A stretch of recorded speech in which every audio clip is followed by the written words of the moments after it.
प्रजासत्ताक दिनाच्या पार्श्वभूमीवर जिल्ह्यात प्रतिबंधात्मक आदेश जारी। 22 जानेवारीच्या रात्रीपासून 5 फेब्रुवारीच्या रात्री 12 वाजेपर्यंत प्रतिबंधात्मक आदेश लागू। जिल्हाधिकारी डॉक्टर मिताली सेठी। प्रजासत्ताक दिन साजरा होण्याच्या पार्श्वभूमीवर आणि जिल्ह्यातील जातीय संवेदनशीलतेच्या स्थितीचा विचार करता नंदुरबार जिल्हा दंडाधिकारी डॉक्टर मिताली सेठी यांनी महाराष्ट्र पोलीस अधिनियम 1951 अंतर्गत कलम 37(1)(3) लागू करत कडक प्रतिबंधात्मक आदेश जारी केला आहे। हा आदेश 22 जानेवारी 2025 रोजी रात्री 12:01 वाजेपासून 5 फेब्रुवारी 2025 रोजी रात्री 12 वाजेपर्यंत लागू राहणार आहे। नंदुरबार जिल्हा धार्मिक दृष्ट्या अतिसंवेदनशील आहे।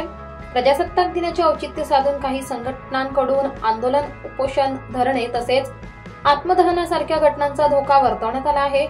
मागील घटनांच्या अनुभवावरून जातीय दंगलीचा संभाव्य धोका असल्याने जिल्हा प्रशासनाने हा निर्णय घेतला आहे। नवापूर, शहादा, अक्कलकुवा, तळोदा यासारखे भाग संवेदनशील म्हणून घोषित करण्यात आले आहे। जिल्हा दंडाधिकारी डॉक्टर मिताली सेठी यांनी जिल्ह्यातील नागरिकांना शांतता व सुव्यवस्था राखून प्रशासनाला सहकार्य करण्याचे आवाहन केले। 24 लाईव्ह महाराष्ट्र न्यूज साठी योगेश पवार, नंदुरबार।